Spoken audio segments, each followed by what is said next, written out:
Hi everyone, it's Laurel here, and welcome to the Tolerance Trap. I'm so glad that you're here. And before we start, drop into the chat where you're joining from and tell me one word for how you're arriving today. Just one word, and yeah, let me see what people are adding. I see that some people are actually adding fine. Hold that thought. So here's what today is not. You don't need another productivity hack. You don't need another planner. You don't need to push harder. This hour is about looking honestly at something most of us never stop to look at and leaving with one clear next step. So it's not a list of 20 things to fix, it's one place to begin, and you will need a notebook.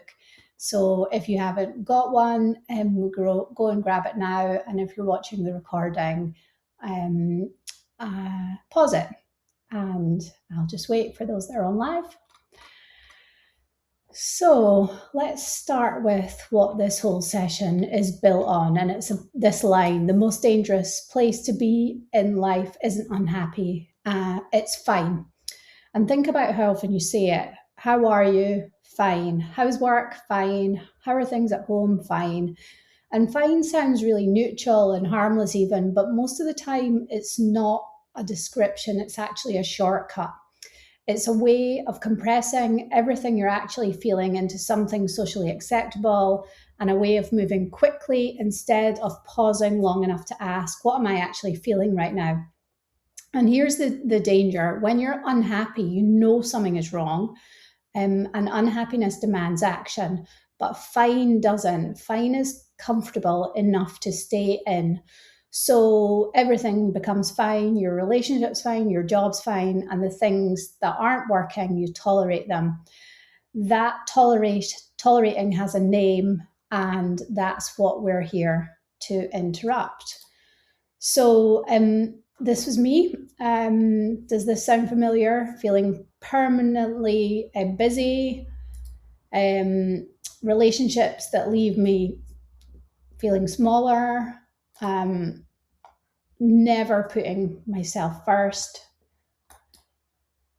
jobs that no longer fit who I'd become, and just basically being constantly overwhelmed, broken boundaries, poor sleep, and running on empty. And the danger in this is that none of them actually feel dramatic, but that's actually what makes them really dangerous. And because every day that you tolerate something, you're actually voting for it again and again and again. So my version of fine, that was me. I spent 30 years building and scaling companies in financial services, technology, and digital transformation. My last startup, which Richard Branson Startup of the Year. So from the outside, I looked successful, but behind the scenes, I was overwhelmed, burning out, and tolerating far more than I realized. I had back pain, low energy. And the dangerous part was I was still performing well enough that nobody noticed, including me. And that's the thing about drift and high functioning people: it hides behind competence.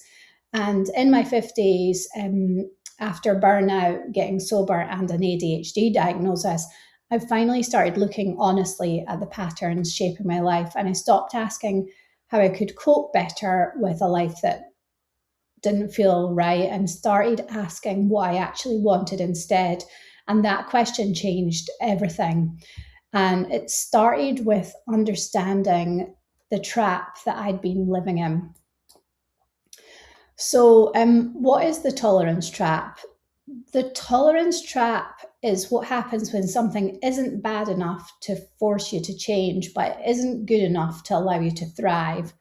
So if you look at how it works, first you notice something doesn't feel right, then you learn to live with it, you rearrange yourself around it, and you tell yourself it could be worse, and you carry on. And eventually, what you're tolerating starts to feel normal. It might be that work no longer fulfills you, a relationship drains more than it gives, the exhaustion you've accepted as normal, and that boundary you keep avoiding, maybe the unfinished decision taking up space in your head. So none of them feel urgent enough to change today, but together they quietly shape the life that you're living. And rarely it falls apart overnight. It just starts to drift, one tolerated feeling, one postponed need, and one reactive day at a time.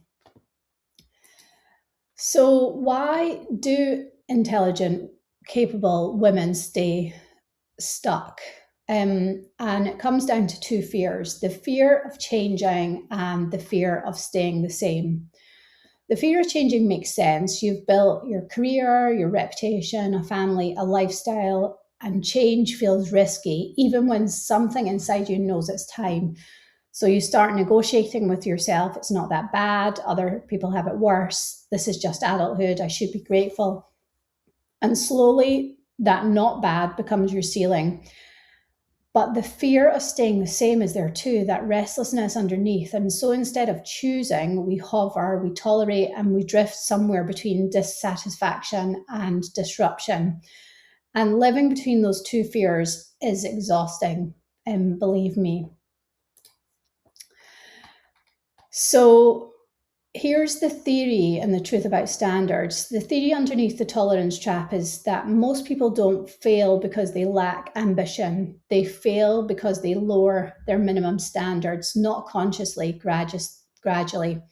So you get slightly worse sleep, slightly more stress, work that no longer excites you, relationships that feel fine. Nothing collapses dramatically, it just erodes. And you don't rise to your goals, you fall to your standards. And whatever you're willing to tolerate becomes your life. And that's how high capacity people get stuck, not laziness, it's adaptation. So what does fine really cost? Now you might be thinking, so what? Fine is fine, nothing's on fire.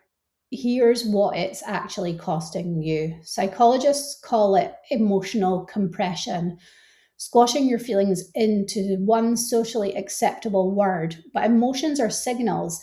They tell you what matters, what needs attention, what needs to change. And when everything becomes fine, those signals go quiet, and eventually you stop hearing them. And not just the hard emotions, the good ones too: excitement, curiosity, pride, joy are all flattened into the same neutral answer. So nothing feels urgent enough to change, and nothing feels meaningful enough to fully engage with. And fine keeps life stable, but it also keeps it small. And here's the subtle one: fine disguises itself as strength. I'm okay, I'll deal with it, it's not a big deal. Sometimes that really is resilience, but sometimes fine isn't acceptance, it's hesitation disguised as stability.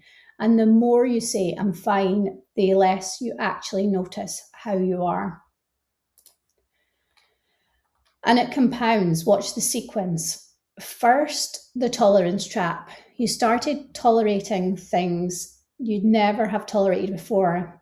It's creep, slightly less sleep, slightly longer hours, no proper breaks, nothing you'd fight about, but each one quietly becomes acceptable. Second, the autopilot effect. Once you've fallen into the tolerance trap, you start running those lowered standards on autopilot, the same routine, same reaction, same pressure, and you stop noticing something that is no longer working. And the third, drift. That's the name for all of it. Fine is the water drift lives in. But here's the good news: drift interrupts the moment you look at it directly, which is exactly what we're going to do right now. So, this is the heart of the session, your tolerance audit. We're going to look across 5 areas of your life: mind, body, relationships, purpose, and daily life. And for each one, a single question: what am I tolerating here? You'd never run a business this way. In business, you measure everything: revenue, performance, pipeline. But in your life, you run it on guesswork and gut feel. You audit your business every quarter and never audit your life. Your life deserves the same discipline. So 2 rules. 1, write whatever comes, don't edit, don't judge it. And 2, be honest. No one will ever see this page. Notebooks open, here we go. So the first area, your mind. What thought, worry, or unfinished decision is taking up space in your head? What have you been overthinking instead of addressing?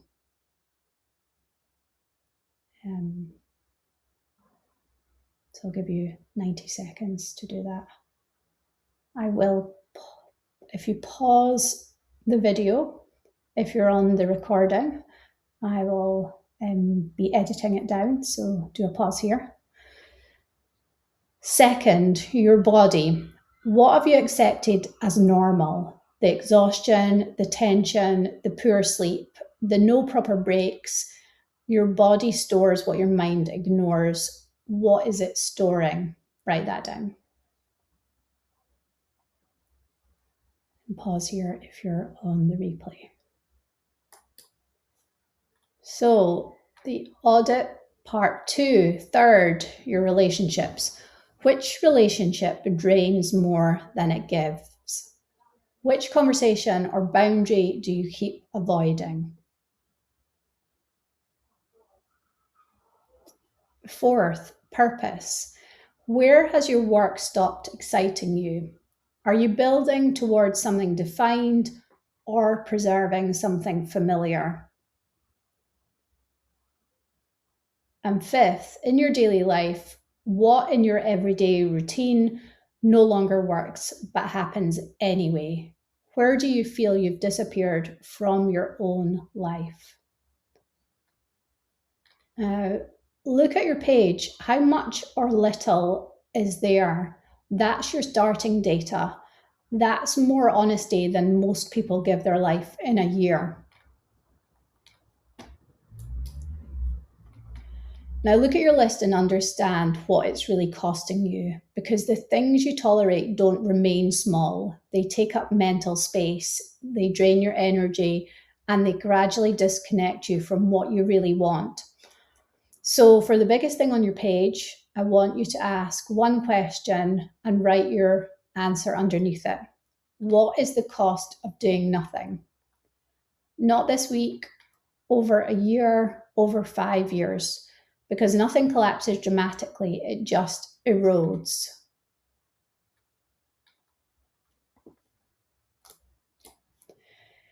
Here's the part that stops this becoming an overwhelming list of everything to fix. You don't need to fix everything on your page. You need to find the one creating a ripple effect across the rest. So ask yourself, if this one changed, which one of the others would start to change with it? Maybe it's the sleep and everything downstream of exhaustion. Maybe it's the conversation you're avoiding and everything you're holding in place to avoid it. Circle it. That's your ripple tolerance. That's where you begin. If you're willing, drop one word in the chat for which area yours is in: mind, body, relationships, purpose, or daily life. Just the area, nothing more. So a lot of relationships, a lot of purpose. You're not alone. So what do you do with it? Your future is built from what you're willing to accept today. The question is, what do you want? It's not what you want, it's what are you willing to tolerate? No longer willing to tolerate. So what do you do with it? You've got 4 options, and choosing one deliberately is the whole point. So you've got the option to remove, take it out of your life entirely. Some things don't need managing, they need to go. You can repair, so it stays, but it can't stay like this. This is the honest conversation, the boundary, or the decision you've postponed. You can redesign, change the structure around it, the routine, the hours, the way it currently works, so it stops draining you. Or release. Some tolerances aren't things at all, they're old expectations, old stories, standards you've outgrown. Let them go with love, not anger. Right next to your circled tolerance, which one it needs: remove, repair, redesign, or release. Not every tolerance needs a dramatic exit, but every one needs a decision.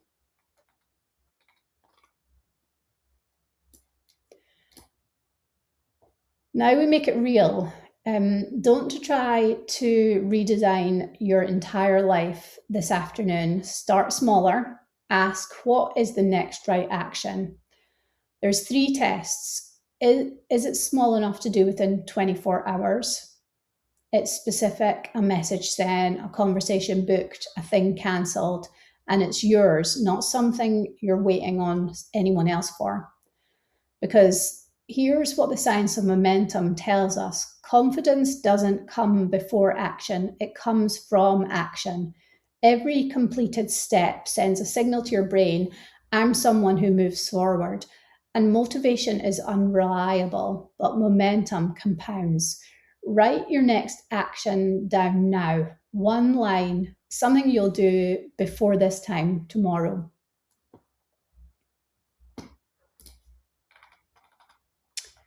And to break the pattern, here's your 7-day experiment. 1 tolerance, 1 action, 7 days. So days 1 and 2, take your next right action, the one you just wrote down. Days 3 to 6, 1 small move each day on the same tolerance, and notice what shifts: your energy, your mood, your mental space. Day 7, check in. What changed? What did it cost you to finally stop tolerating this? You don't need to rise to your goals, you fall to your standards. This week, you raise 1 standard. That's the whole experiment.